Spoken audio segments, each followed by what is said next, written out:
She was kicked out of her own home for one crime, giving birth to twin baby girls. Frozen, alone, and ready to die in the snow, she thought it was over, until the most feared creature in the kingdom appeared from the darkness, the Vampire King. And he said only 3 words. "Come with me." Snow pressed against Alara's lashes as she stumbled along the frozen road, the world narrowed to the sound of her own uneven breaths and the faint, mewling cries pressed to her chest. The air sliced her throat with every inhale, but she held the bundle tighter, feeling the fragile warmth of 2 tiny bodies, the twitch of small fists beneath the thin cloth. Behind her, the gates of her former life had already vanished in the storm, swallowed in a white blur, but the echo of the decree still throbbed at the back of her mind. She had failed her lord and husband by birthing daughters, and had doubled that failure by birthing twins. They had called it a bad omen, a sign that her womb was cursed, that her blood offended the gods. The midwife had not met her eyes as the elders ruled exile. They had placed her outside the walls with a cord of bread, a tattered cloak, and the expectation that cold and hunger would complete what they lacked the courage to do openly. Her feet burned inside her boots, then numbed, then seemed to disappear altogether. Each step was a guess in the blizzard. The sky and earth had merged into one pale, shifting void. She thought of turning back, begging, clawing at the gates until she was dragged away, but a memory arose of how they had looked at the newborns, as if they were diseased animals, and she knew that pleading would buy her no mercy. Worse, it might doom the children to be taken from her and drowned in some quiet corner of the city. Better the wilderness, even the legendary dangers beyond the border, than the cold calculations of men who weighed lives on scales of convenience. The wind changed, carrying a faint, metallic scent beneath the clean ice. It slid along her skin and into her lungs, unfamiliar yet oddly compelling.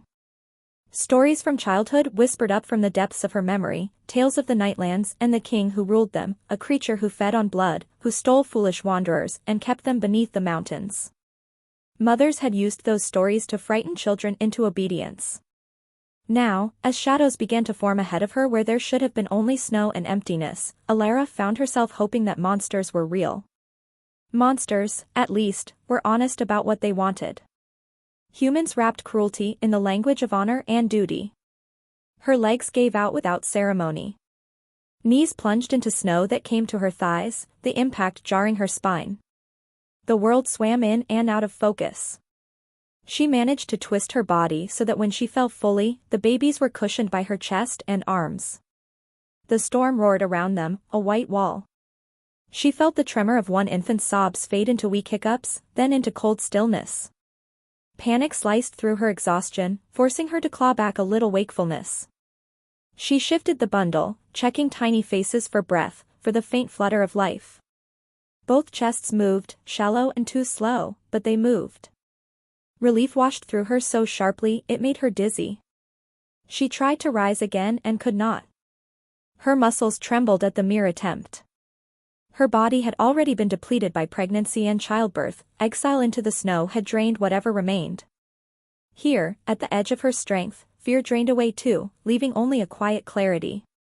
If this was the end, then she would make her body a barrier against the cold. She would hold her daughters until the last warmth in her blood seeped into them. Perhaps some wandering traveler would find them, or perhaps they would drift with her into a darkness where suffering finally stopped. She bent over them, breath clouding the cloth, and surrendered to the numbness creeping up her limbs. The faint metallic scent returned, stronger now, weaving through the sharp air. There was a sense of something ancient moving, not in the storm but beneath it, as if the land itself had changed its slow, subterranean breathing. Through half-closed eyes, Alara saw the snow ahead of her swirl in an unnatural pattern, spiraling inward as though drawn around an unseen presence. The light dimmed, not because of any cloud but because something larger than her fear had stepped into the hollow of the road. Her heart did not race, it simply stuttered and almost stopped, as if recognizing a hierarchy in which it was nothing at all. A figure approached, its outline more absence than shape, drinking in what little light remained. Cloak and hair merged with the shadows of the storm.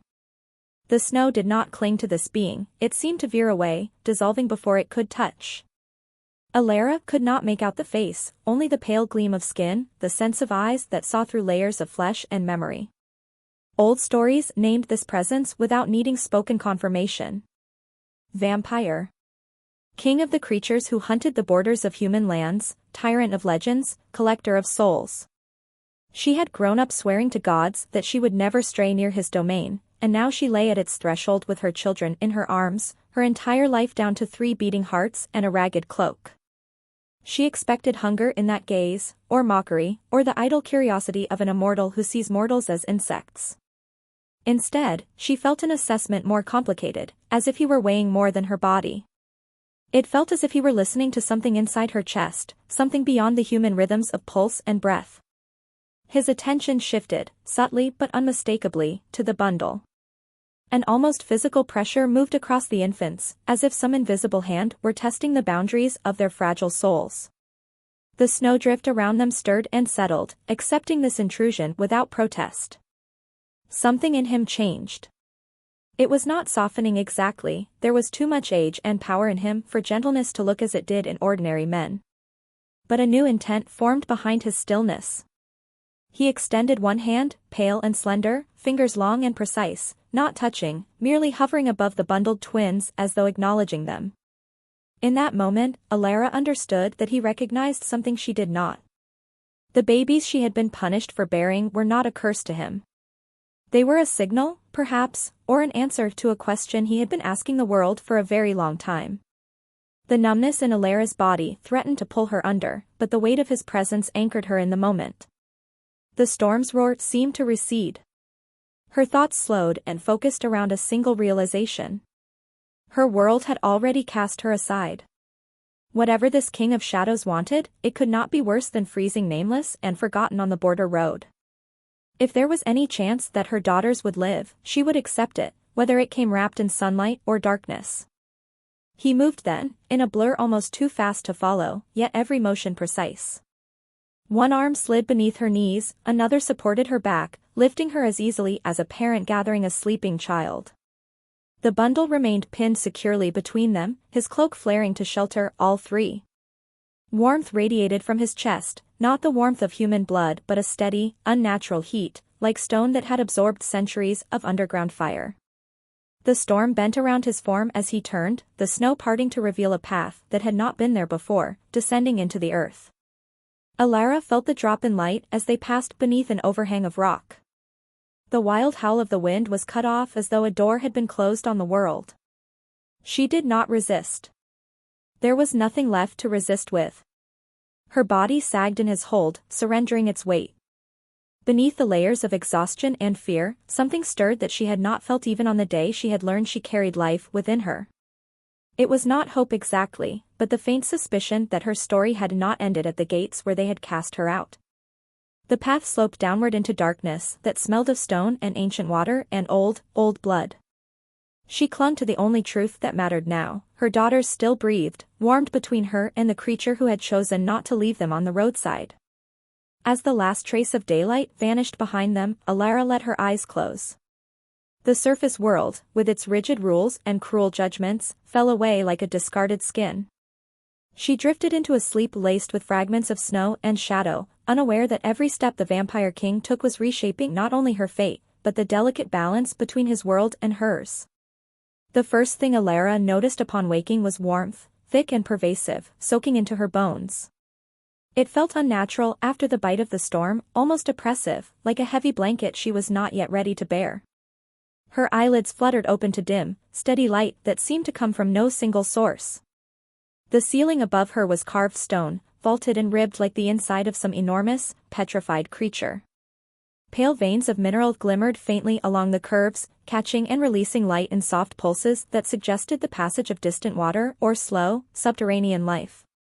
She lay on a bed far softer than the straw pallets of her former household, swathed in furs that smelled of unfamiliar beasts and ancient forests. The air was cool against her face but not cold, carrying a faint metallic tang overlaying cleaner scents of stone and beeswax. For a moment she did not move, listening. No storm, no wind, no shouts, no gates grinding open or shut. Instead there was the muted hush of a place built deep within the earth, the kind of sound that made her think of the spaces between heartbeats. Panic flared as she remembered the twins. She pushed herself upright too quickly, the room tilting around her, but she forced her vision to steady. At the edge of the bed stood a low cradle carved from some dark, glossy wood, its surface etched with patterns that seemed to shift if she looked at them too long. Within it, wrapped in new blankets softer than anything she had ever owned, lay her daughters. Their faces were pink now, not blue-white. Tiny hands flexed in sleep. Their chests rose and fell in steady rhythm. Someone had washed them, the faint sour-sweet scent of birth had been replaced by a hint of herbs. Relief surged through her so intensely her hands began to shake. She reached for them, then hesitated, suddenly aware of her own state. Her clothes were not those she had worn on the road.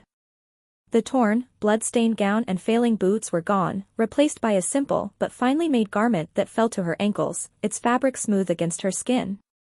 It was the color of old wine, with subtle stitching at the cuffs that suggested care rather than ostentation.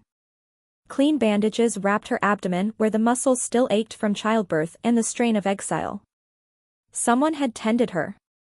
Someone who knew how to keep a woman alive after she had been pushed past her limits. She turned her head, testing the room with her senses. Along one wall, candles burned in iron sconces, their flames strangely steady despite the lack of visible glass or shield.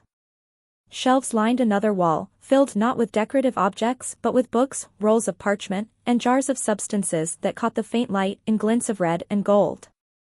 A thick rug lay beneath the bed, its woven patterns echoing the designs on the cradle.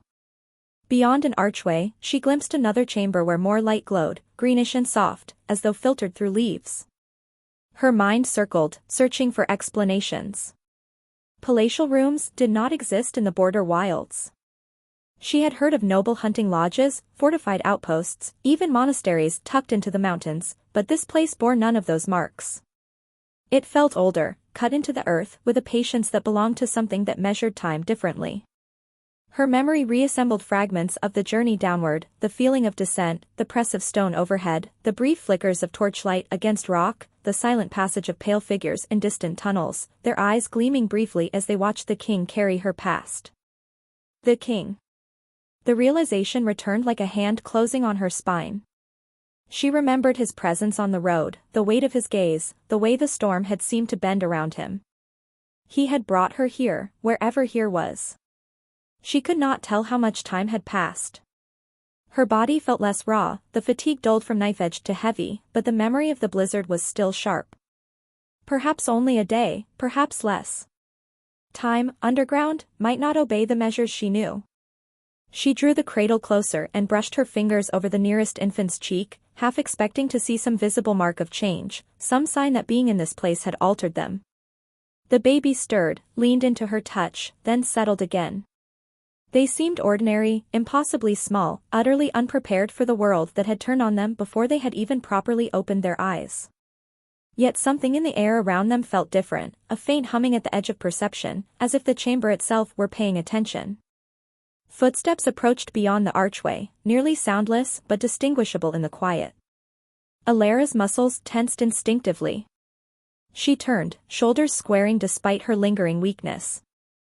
A figure appeared in the entrance, tall and thin, clothed in garments cut with the same understated precision as her own, though in colors that blended with the stone.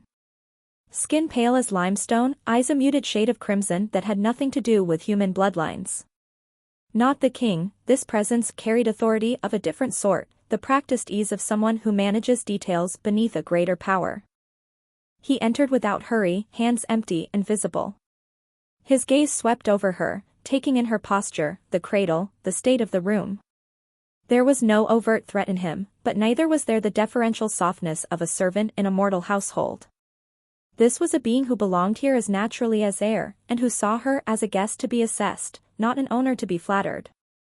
Alara, who had spent years navigating the subtleties of a noble house, recognized hierarchy even when the customs were foreign. This one answered to another. That other, she already knew, was the vampire king. The pale-eyed figure inclined his head in a gesture that could have been greeting or acknowledgement of the fact that she was still alive. He moved to a low table near the bed and adjusted a glass vessel whose contents glowed faintly, casting a softer light over the cradle. The babies sighed, their edges of shadow softened by the new illumination. The man's expression altered, almost imperceptibly, when he looked at them. It was not tenderness exactly, but attention sharpened further, as though he were examining something precious, dangerous, or both. Inwardly, Alara catalogued what she saw. They had not killed her. They had not taken her children away. She had been cleaned, clothed, bandaged. The babies had been warmed and fed, that much she could tell from the calm line of their bodies and the lack of frantic crying. Whoever ruled this place, whatever their motives, they had invested time and resources into keeping her and the twins alive. In any world, such investment meant intent. She needed to understand that intent as quickly as possible, before they decided she had outlived her usefulness. The pale-eyed attendant busied himself with tasks she could not fully interpret. He checked a basin near the bed, adjusted a brazier whose coals glowed without smoke, and touched the runes carved into the cradle's sides. At his touch, the patterns flared faintly, then settled, like breathing coming back into rhythm. Magic, then, of a sort her people whispered about but rarely saw. Protective, perhaps. Or binding. She could not know. Her life until now had been lived within the constraints of human custom and law, not the arcane rules of creatures who lived underground and drank blood. Still, some instincts crossed all boundaries. Alara slid off the bed, ignoring the protesting ache in her body, and placed herself between the cradle and the stranger. She did not bare her teeth or raise her voice. She simply stood, posture straight, eyes steady. If they meant her children harm, she would fail to stop them, but they would know she had tried. The act itself, she felt, mattered. It preserved a core of self that exile, cold, and fear had not been able to strip away. The attendant's gaze flicked to her, then to the cradle, then back. Something like respect, cool and distant, brushed his features. He stepped back from the runes and lifted his hand slightly in a silent reassurance that he was done. Then he retreated toward the archway, leaving the chamber without turning his back fully on her. The air where he had stood seemed to relax when he was gone. Silence settled once more, but it no longer felt empty. The space held echoes now, the weight of the attendant's regard, the faint pulsing of the rune-carved cradle, the memory of being carried through subterranean halls in the arms of a being older than her language. Alara returned to the bed carefully, muscles trembling, and sank onto its edge. She drew the cradle even closer, until her knees touched its side. One infant stirred, fists clutching at the air as if in dream, then settled. She began to map this new reality in her mind, the way she used to map political alliances and rivalries among noble houses. Above, her former world moved on, sharing whispers about her disgrace, debating which new alliance would replace the one she had represented. Below, in this fortress of stone and blood, a different court existed, with its own structure and expectations. She had been, in that other life, a pawn and sometimes a minor player. Here, she might be nothing at all. Or she might be something unforeseen, if the attention given her newborn daughters meant what she suspected it did. Time passed, difficult to measure. Food appeared, brought by silent, pale-faced servants who entered and exited with practiced efficiency. The meals were richer than anything she had eaten above, tender meats, dark bread, fruits preserved in heavy syrup. She ate because she needed to, because milk would not come without sustenance, and because she could not protect her children if she collapsed from weakness. The babies fed and slept, their cries answered more quickly than she could have hoped. The rune-carved cradle never lost its faint hum, a constant presence at the edge of her senses. Days, or what felt like days, slipped away. Alara learned the pattern of the chamber's light, how it brightened and dimmed in slow cycles independent of the world above. She learned that footsteps in the corridor came rarely and that each new visitor carried a unique flavor of presence, from the diffuse anxiety of lower servants to the sharp, focused weight of those with more authority. None of them stayed long. None explained.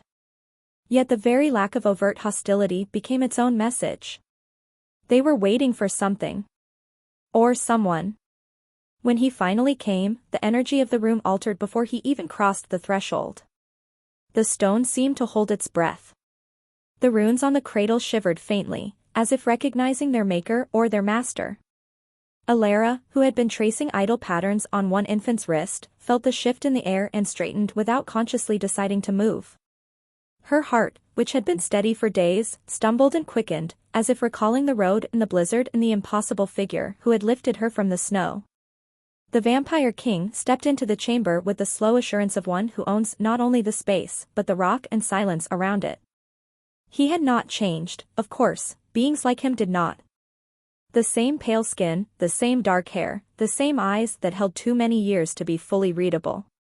Yet seeing him here, framed by carved stone and steady light instead of swirling snow, gave him a different context. He was no longer the apparition of death on a roadside, but the axis of an entire world that hummed beneath the kingdoms of men.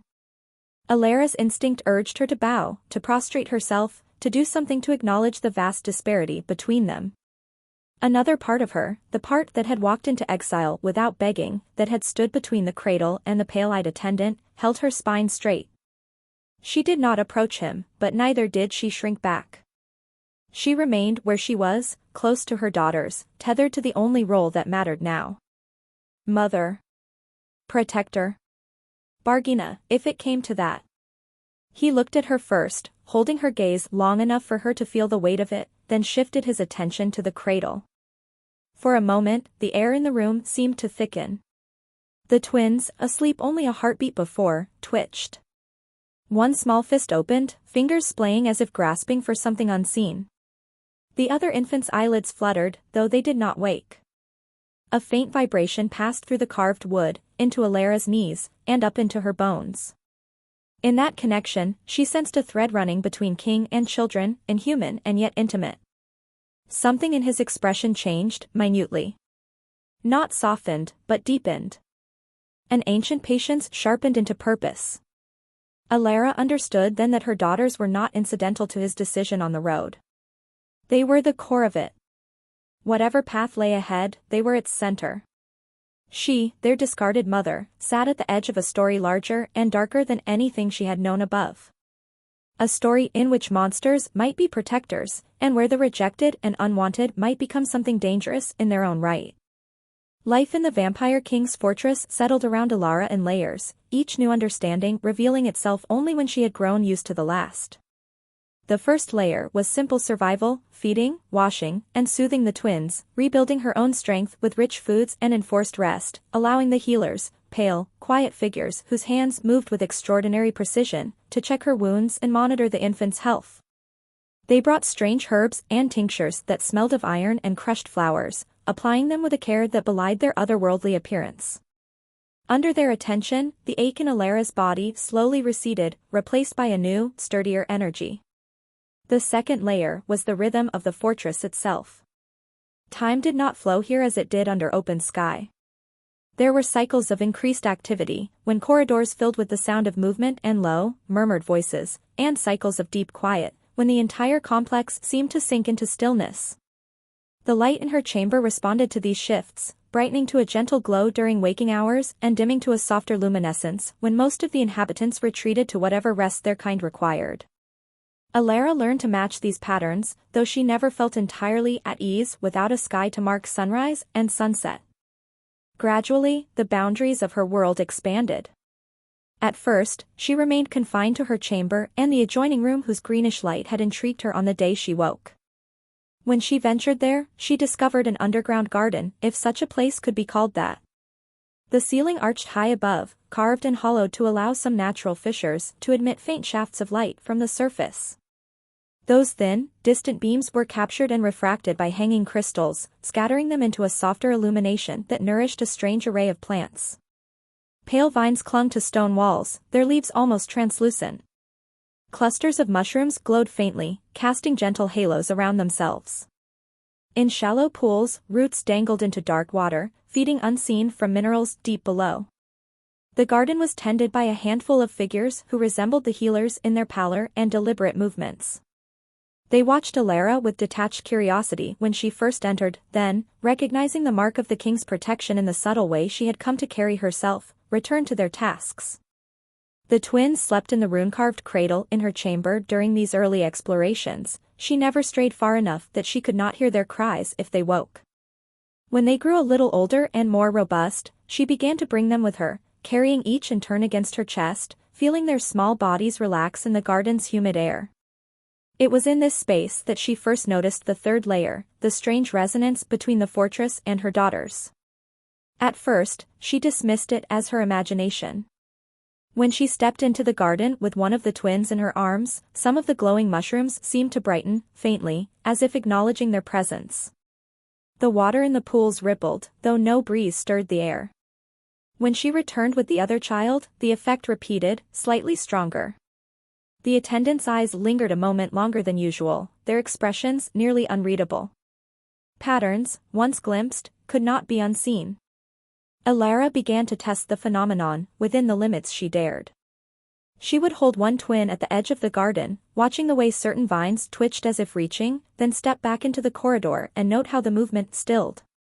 The effect was subtle, never dramatic enough to confirm without doubt, but consistent. When both twins were present, even if asleep, the garden seemed to breathe more deeply. The minerals in the walls glimmered more often, catching light that had not visibly changed. It was as if the very stone recognized them. Word traveled in the fortress, though Elara did not hear it in spoken form.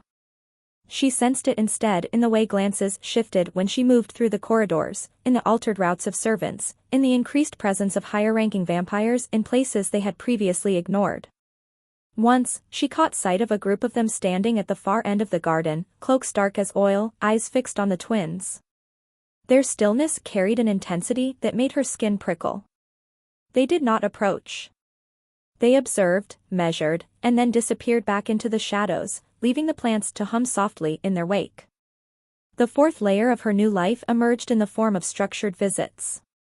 The pale-eyed attendant who had first checked the cradle, whom she had come to think of as the steward, given the authority he seemed to wield, began to arrive at regular intervals, requesting, with polite gestures and the barest hint of formality, that she and the twins be brought to certain parts of the fortress. Sometimes the destination was a vast hall whose vaulted ceiling vanished into darkness, where rows of stone benches faced a dais at the far end. Sometimes it was a smaller chamber lined with shelves of artifacts, blades, scrolls, and relics that radiated history. Once, it was a room whose walls were entirely covered in frescoes depicting scenes she did not recognize, battles beneath twin moons, rivers of blood flowing upward into a sky full of stars. During these excursions, Elara walked with the cradle or carried one twin at a time, always remaining close enough to touch both if she stretched out her hands. The steward and other vampires watched intently, noting how the babies reacted to each space. In the hall with the high ceiling, the twins grew restless, their small faces crumpling as if overwhelmed by echoes too faint for human ears. In the relic room, they quieted, eyes unfocused, as though listening to distant voices in the metal and parchment. Before the frescoes, they fell utterly still, their expressions serene, while the air seemed to thrum with a low, almost musical vibration. Elara understood, then, that her daughters were being tested. The fortress was not merely a shelter, it was a labyrinth of power and memory, and the twins were being moved through it like keys across a lock, tested on each tooth and groove. Anxiety gnawed at her, but so did curiosity. She watched as closely as the vampires, marking each reaction, filing away each subtle change. If her children were important to this place, then understanding the nature of that importance would be her leverage, her only possible protection. The Vampire King himself appeared infrequently during that period, but his presence always marked turning points. Once, he watched from the dais at the far end of the Great Hall as Elara carried the twins down the central aisle. His gaze seemed to strip away the trappings of ritual, seeing only the core of what was happening. On another occasion, he stood in the fresco room, arms folded, eyes flicking between the painted twins in the sky and the real ones in the cradle, as if confirming some correspondence only he fully grasped. He did not speak directly to Elara, but she felt his attention on her as much as on the children, weighing how she moved, how she soothed them when they fussed, how she held herself amidst his people. Through all of this, an internal transformation unfolded within her.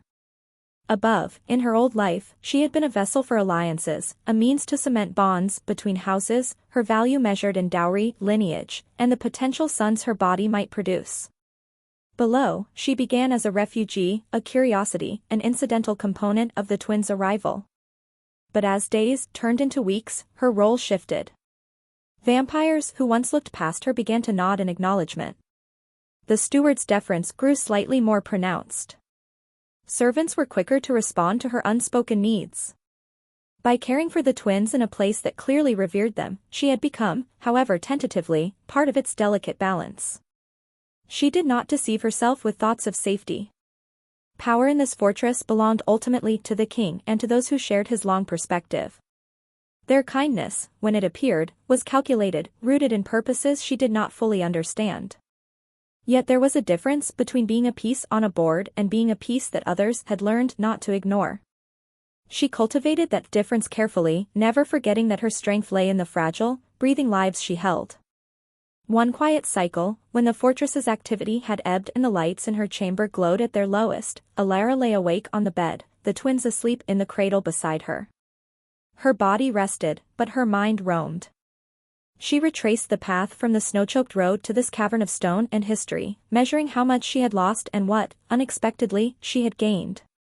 Above, she had been bound to a house that valued her only for what she could produce. When she had produced the wrong thing, twin daughters instead of a single son, she had been discarded without hesitation. Below, she had been brought into a realm of monsters, only to discover that these monsters had treated her children with more care than her own kind. The realization settled over her like a cloak, heavy but strangely comforting. It did not erase the pain of exile or the lingering bitterness toward those who had thrown her out, but it reoriented her sense of belonging. Blood ties and shared language were not the only measures. There were also those who chose, deliberately, to keep her and her daughters alive when it would have been easier not to. That choice, especially from beings as old and inhuman as the vampires, carried more weight than any vow sworn before mortal altars. In the slow darkness, Alara extended a hand and rested it on the side of the cradle, feeling the carved runes beneath her fingertips. The wood felt warm, as if it remembered every touch, every breath within its boundaries. Somewhere deeper in the fortress, she sensed the faint echo of the king's presence, not through any mystical bond but through the subtle attunement that came from sharing space with a power for long enough. He was awake, she felt, engaged in whatever work such a being undertook during these quieter cycles. She wondered, for the first time without flinching, what he saw when he looked at her and her children. Tools, yes. Potential, certainly. But perhaps, buried somewhere beneath those calculations, a glimmer of something else, the echo of grief for a family long lost, the ache of centuries spent guarding a realm from the ignorance and fear of those above. With that thought, the edges of fear that still clung to her softened, just a little. Monsters, she reflected, were not defined solely by what they were, but by what they chose to do with their power. The same was true of humans. Her former household, with its polished manners and pious words, had acted monstrously in casting a mother and newborns into the snow. The vampire king, ruler of a domain built on blood and darkness, had performed an act of mercy. Between those truths, her understanding of the world tilted. The twins sighed in their sleep, their tiny chests rising and falling in a rhythm that synchronized strangely with the fortress's breathing hum. Alara closed her eyes at last, allowing the layered sounds of her new life, stones settling, distant water, the almost inaudible murmur of underground currents, to lull her into rest. She did not know what role her daughters would one day play in this place, nor how the fragile peace between above and below would hold. But for the first time since the day of their birth, she drifted into sleep without expecting to wake in cold, in darkness, or in the grip of hands eager to take them away. The day the balance between the two worlds began to crack, it announced itself not with trumpets or proclamations but with a subtle change in the fortress's heartbeat. Alara felt it before she understood it, in the way the air in her chamber tensed, in the flicker of the runelight along the cradle's edges, in the restless sleep of the twins. By then, they were no longer fragile infants but sturdy, sharp-eyed toddlers, their small bodies brimming with curiosities and questions, even if those questions had not yet found words. They moved through the underground halls with a confidence that startled her, as if the stone recognized their steps and adjusted to meet them. On that day, they had just finished a slow circuit of the garden. The glowing mushrooms brightened in their wake, patterns of light following their progress like affectionate animals. The pale vines along the walls had extended new tendrils, tracing invisible paths where the twins walked. Alara had watched, half wary and half amazed, as her daughters reached out chubby hands to touch the air just above the plants, eliciting subtle responses, a tremor in a leaf, a deepened glow, a shift in the mineral veins overhead. Such exchanges had become almost normal. The fortress, for all its age and alien nature, engaged with the children as if they were part of its long, subterranean story. Then, a pulse ran through the walls as a deep, low vibration too slow to be a sound, more like the memory of an earthquake or the echo of a distant drum. The plants shivered. The light dimmed for a breath, then steadied. The twins froze mid-step, mouths parted, eyes unfocused, both turning their heads toward the same section of stone where no door or opening existed. Alara's skin prickled. She knew that direction without needing a map. Upward. Toward the surface. Toward the human world that had cast them out. The steward appeared in the garden moments later, his usually measured pace sharpened. He did not need to gesture, the tension in his stance was directive enough. Alara gathered the twins, one hand on each small shoulder, and followed him back through the corridors. The route wound upward more than usual, navigating stairs and sloping tunnels that carried a faint hint of fresh air. As they climbed, the fortress's subtle sounds shifted. The murmur of underground water receded, replaced by a distant clamor of footsteps, voices, the clank of metal. The lower servants moved with contained urgency, faces set, eyes attentive. Higher-ranking vampires passed in swift, dark clusters, their presence like ripples of concentrated night. They emerged at last into the great hall, now thrumming with gathered power. The benches that had been empty on earlier visits were occupied by rows of vampires, their pale faces turned toward the dais, where the vampire king stood. The air around him felt sharper than Alara had ever sensed it, as if the edges of his presence had been honed to a blade. Beside him, a large stone table had been cleared of its usual artifacts. In their place lay a map carved directly into the tabletop, the human kingdom above, its borders etched in deep lines, its cities and keeps indicated by small sigils. Alara was guided to a position not far from the dais but slightly to the side, where she and the twins could see the map without standing at its center. The girls pressed close to her legs, instinctively seeking the comfort of contact in the charged atmosphere. Their gaze flicked between the king, the assembled vampires, and the carved map. Alara's own eyes settled on the sigil that represented her former home, a small mark on the border, near the edge of the Nightlands. It seemed insignificant among the larger symbols for the capital and the main strongholds, yet her heart clenched at the sight of it. That tiny mark contained a life she had lost, a younger self who had not yet known the feel of snow against her bare knees. The vampire king raised one hand, and the murmurs in the hall stilled. Alara could not hear his words, but she did not need to. Meaning seeped through other channels, the set of his shoulders, the direction of his gaze, the way the assembled vampires leaned forward. The fortress itself seemed to listen. The air grew denser, as if it wished to capture every nuance of intention. Images formed at the edges of Alara's perception, born of the map and the mood. She saw human messengers riding hard across winter fields, cloaks whipped by cold wind. She saw border guards whispering as they watched the line where human lands met the shadow of the Nightlands, their fear freshly sharpened. She saw a council chamber in some human keep, men and a few women gathered around a table not unlike the one before her, arguing over rumors of strange lights beneath the mountains, of livestock found bloodless near the border. She saw, above all, the growing shape of a decision, to act, to probe, to test the boundaries that had held firm for generations. The twins shifted, small fingers curling into Alara's skirts. Their eyes remained fixed on the map, particularly on the mark that represented her former home. A faint hum rose from the rune cradle in which they had once slept, despite it being miles away in her chamber. Alara recognized the hum's tone. It was the same one she heard when the girls walked among the glowing mushrooms, when they traced circles near the ancient frescoes.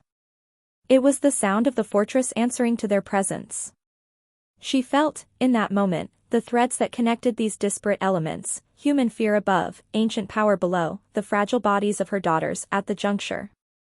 The humans, in their limited understanding, believed the Nightlands to be a region of unchanging threat, a dark constant against which they could measure their own courage.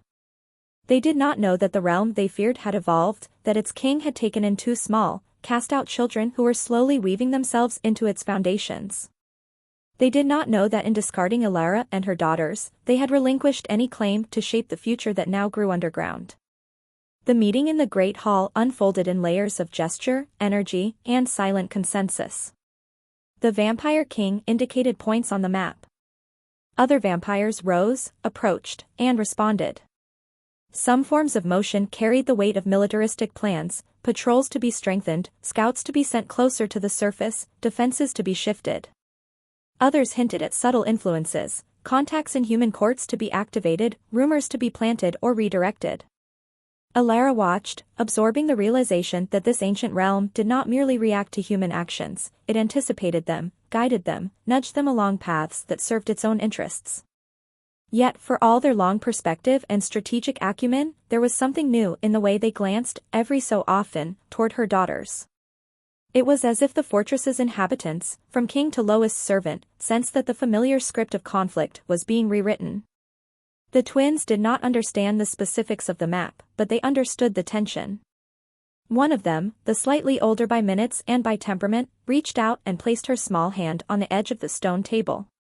The carved lines nearest her touch glowed faintly, like embers stirred from dormancy. The hall inhaled as one, a collective intake of breath without sound.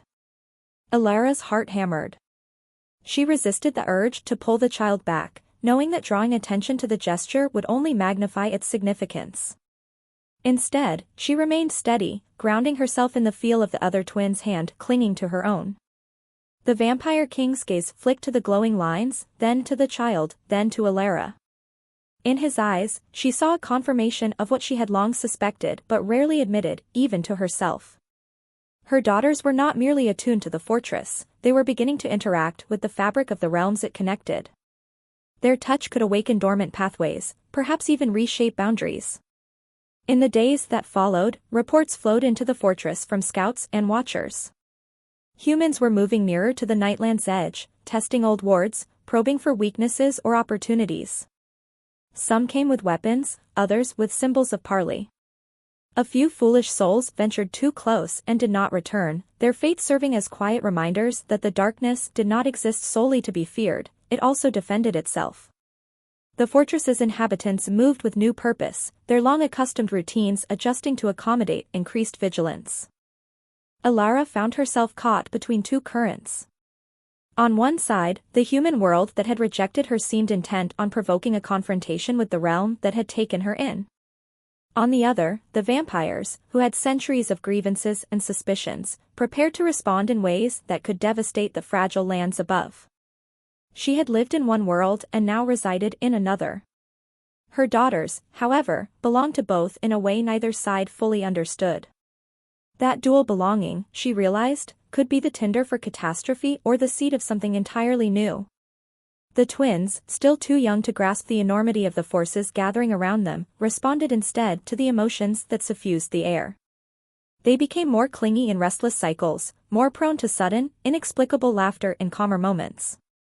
The garden's plants reacted more strongly to their presence, vines stretching farther, mushrooms blooming more brightly. In the fresco room, where ancient battles and celestial phenomena adorned the walls, new hairline cracks appeared along certain painted borders, as if the images themselves strained under the pressure of impending change. One quiet interval, as Alara sat with the twins in that fresco room, she traced the outline of a painted river that flowed upward into a star-strewn sky. The water was depicted in deep reds and blacks, but the style was old enough that its symbolism remained open to interpretation. Blood, life, power, sacrifice, any or all could be contained in that upward surge. The twins sat beside her, backs against the cool stone, eyes moving between the painted scenes and the faintly luminous flecks in the ceiling. She thought of the river as a boundary, between life and death, between realms, between what was known and what lay beyond. Boundaries, in her former world, had been rigidly enforced. Women belonged in certain spaces, men in others, nobles in their halls, peasants in their fields, humans above, monsters below. Those who crossed boundaries paid a price. She had paid it on the day she bore twin daughters and was cast out. Yet here, beneath the earth, boundaries seemed more fluid. Rivers flowed upward, stone breathed, children touched a map and made its lines glow. The awareness settled in her like a decision forming. If her daughters were destined to stand at the crossroads of two worlds, then someone would need to teach them to see those boundaries not as chains but as points of choice. The vampires, for all their power, saw humans through the lens of long-held grievances. The humans, for all their arrogance, saw vampires through the fog of fear. Her daughters would inherit both perspectives by osmosis. Someone would have to show them that they could choose a third way. Alara straightened her back, feeling the weight of years ahead pressing against the weight of years behind. She had once believed her power ended at the edge of her body, at the limits of what she could endure or produce. Now she realized that her true influence lay not in her womb but in her presence, steadfast, attentive, unwilling to let old patterns go unquestioned.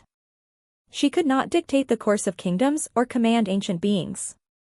But she could shape the hearts and minds of the two small souls beside her, guiding them to see value where others saw only threat, and possibility where others saw only inevitable conflict.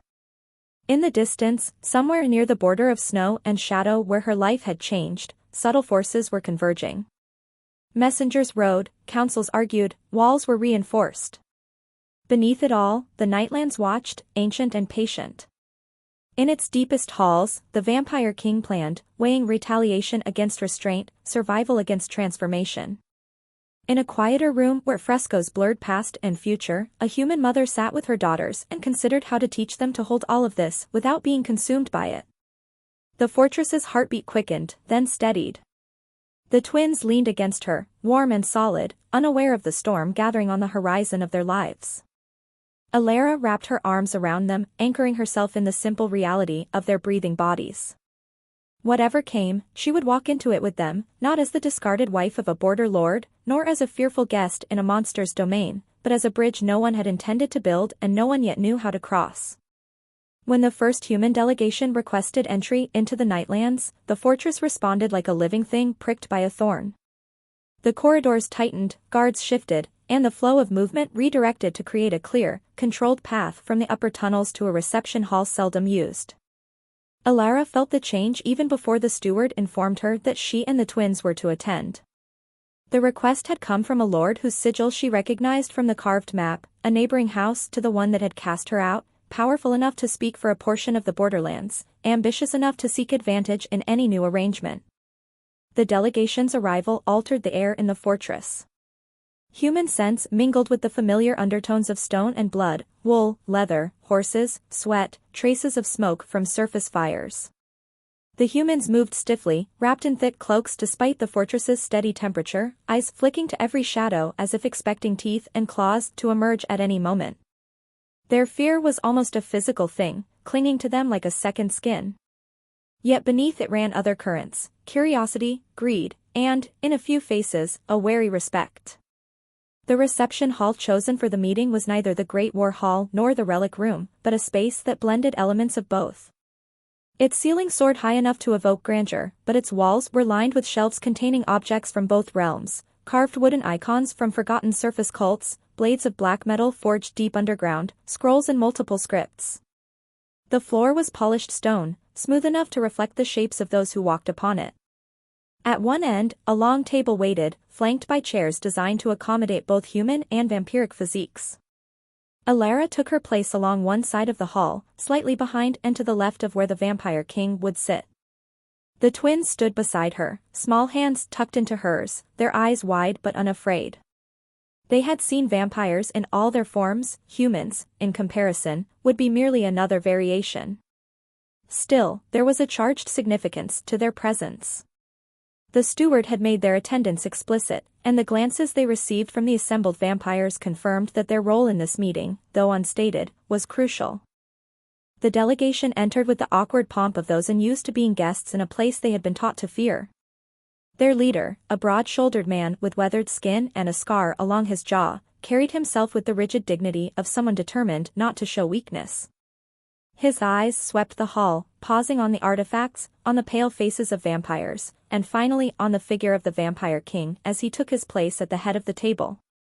For a moment, the human lord's composure cracked, awe or terror flickered in his gaze before he masked it. Alara watched him closely. His clothing and bearing marked him as a border noble of some standing. The colors on his cloak matched those of the sigil she had seen on the map. His men and a few women flanked him, their hands never straying far from the hilts of their weapons, though protocol required that those weapons remain sheathed. Their eyes darted to Alara and the twins, puzzlement evident. Humans did not expect to see one of their own standing so near the throne of an ancient predator, nor to see human children treated as if they belonged there. The Vampire King regarded the delegation with a calm that was both courteous and uncompromising. He did not posture or display overt menace, his very presence made such gestures redundant. The humans' fear, their questions, their unvoiced calculations, all collided silently with the reality embodied in him. The boundaries they had learned as children, daylight safe, darkness dangerous, above good, below evil, wavered at the edges. The negotiation unfolded in measured stages. The human lord presented his reasons for seeking parley, increasing disturbances along the border, rumors of creatures straying farther into human lands, concerns about maintaining order. Interwoven with these statements were hints of opportunity. He spoke of trade, of mutual defenses against raiders from other regions, of the potential to formalize what had long been an unspoken, uneasy truce. His eyes flickered often to the artifacts on the walls, to the subtle craftsmanship evident in every stone, betraying his awareness of the wealth and power concentrated here. The Vampire King listened, occasionally signaling for one of his advisors to respond. His manner suggested a long familiarity with such dances of language. Beneath the surface formalities, currents of meaning swirled. The humans wanted security and advantage without surrendering their sense of superiority. The vampires wanted to maintain their domain's safety and autonomy while reducing the risk of open war. Both sides feared the other enough to consider compromise, yet mistrusted each other enough to question every concession. Throughout, Alara and the twins remained silent. Yet their presence shaped the room. When human eyes fell on her, recognition flickered in a few faces. She saw it in the tightened jaw of one older knight, in the narrowed gaze of a younger noblewoman. They had known of her exile. They had perhaps been present when it had been decreed. Now, seeing her alive and standing near the heart of the Nightlands' power, they were forced to confront the unintended consequences of their world's cruelty. Cast-offs did not always vanish, sometimes, they found new ground in which to take root. The twins, too young to follow the intricacies of negotiation, responded instead to the emotional atmospheres. When tension spiked, they pressed closer to Alara, their small bodies tensing. When a rare moment of genuine openness surfaced, when the human lord mentioned the hardship of border winters, and a vampiric advisor acknowledged the strain of maintaining wards through long nights, the girls relaxed slightly. The fortress hummed faintly, its runes and hidden veins attuned to their reactions. At a crucial juncture, discussion turned to the question of crossings. Humans wanted assurances that vampires would not expand their hunting grounds. Vampires wanted guarantees that human expansion would not encroach further into lands that sustained the Nightlands' delicate balance. Old treaties, vague and outdated, were invoked and argued over. There was talk of markers, of patrol routes, of sanctioned passes for trade and emergency aid. It was then that the twins moved of their own accord. Alara felt their hands slip from hers. Before she could react, they had taken a few small steps forward, drawn not by childish whim but by something more focused. The room froze. Human and vampire gazes alike tracked their progress as they approached the long table where the negotiations had centered. The carved map from the war hall had been replicated here in smaller form, etched into an inset on the tabletop for reference. The girls' footsteps were light, almost soundless, but the impact of their movement was deafening in its implications. They stopped at the edge of the map, their heads tilted. Alara saw their eyes travel along the carved borders, pausing at certain junctures, the river that marked part of the boundary, the stretch of forest where raids had increased, the symbol representing her former home. Their small hands hovered above the lines, fingers twitching slightly. The air grew dense. The rune cradle in her distant chamber vibrated, echoing their focus. Without conscious coordination, each twin chose a point. One reached toward the river, the other toward the forest. Their fingers did not touch the stone, they hovered just above it, as if some instinct warned them against direct contact. The carved lines beneath their hands began to glow faintly, the same ember-like radiance Alara had seen once before. This time, the glow did not remain confined to those points. It spread along the border, tracing the boundary between human lands and the Nightlands, illuminating places where tension was highest and where the land itself felt thin. Gasps escaped human throats. Vampires remained silent, but their eyes widened. The Vampire King's gaze sharpened, not in anger but in fierce attention. Alara stood rooted, unwilling to interrupt whatever was unfolding, her own fear braided with a strange, cautious pride.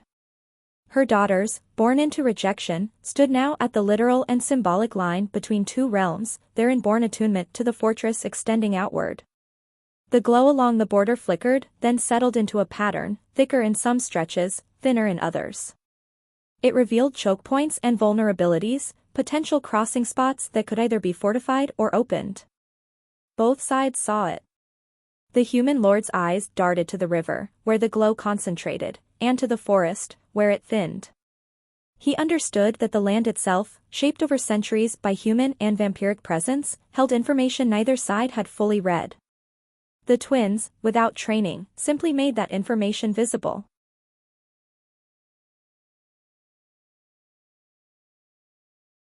In that moment, Alara recognized the pivot. The meeting could have devolved into fear and accusations, with humans condemning what they saw as unnatural power and vampires seizing the pretext to assert dominance.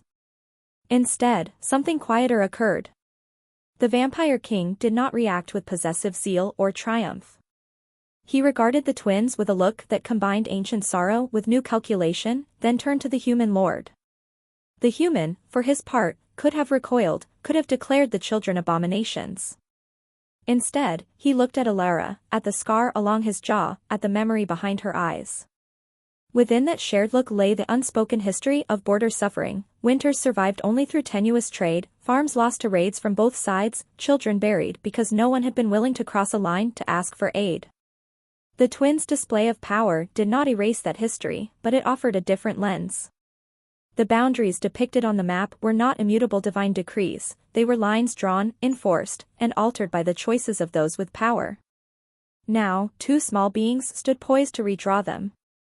The rest of the negotiation shifted under the weight of that realization. Discussions of raids and patrols took on a new nuance. Proposals to designate neutral zones, places where humans and vampires could meet under strict rules, gained traction. The glowing map guided decisions, highlighting where the land might support such experiments. The twins, having done whatever instinct had driven them, returned to Alara's side. She took their hands again, feeling the faint residual warmth in their fingers. When the delegation finally departed, escorted to the surface by a carefully chosen guard, the fortress exhaled. The immediate crisis of misunderstanding had been averted. Fragile agreements had been made, subject to the whims of future leaders and the strain of unforeseen events, but they existed where none had before. The human lord had left with a new wariness, yes, but also with a new respect. His last glance at Alara had contained a silent acknowledgement that her story had diverged from the path they had expected, and that his world's fate was now entangled with that divergence. In the quiet that followed, Alara found herself alone with the twins in the fresco room once more. They were tired from the day's events, eyes half-lidded, but a restless energy still moved beneath their skin. She sat with them between panels depicting old battles, where warriors had clashed beneath impossible skies.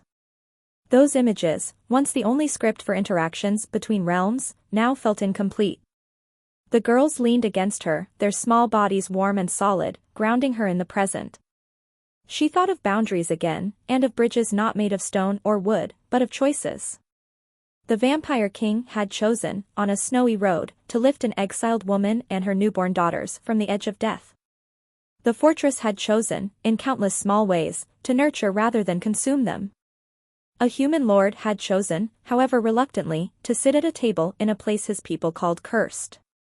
She, Alara, had chosen every day to stay, to learn, to guide her daughters rather than flee back to a world that had shown her the limits of its care.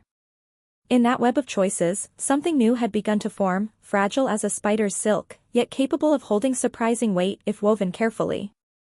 Her daughters would grow, their powers sharpening, their allegiance questioned by both sides. There would be mistakes, betrayals, and times when old fears resurfaced with renewed force.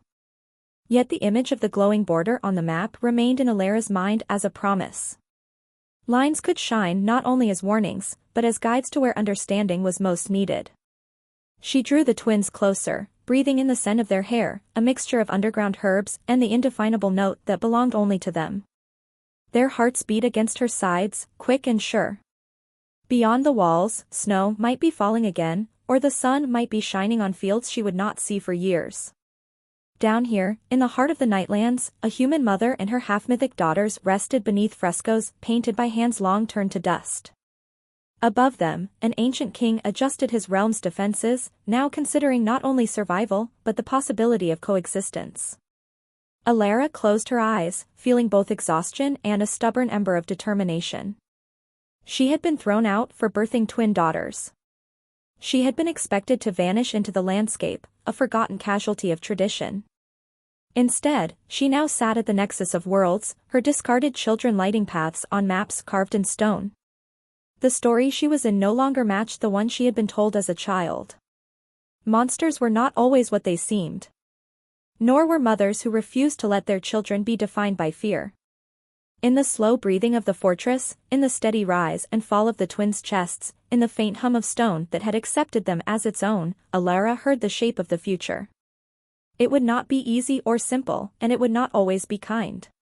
But it would be theirs, woven from darkness and light, from blood and choice, from the unlikely mercy of a vampire king who had once extended an arm in a blizzard and silently invited them into a different kind of life.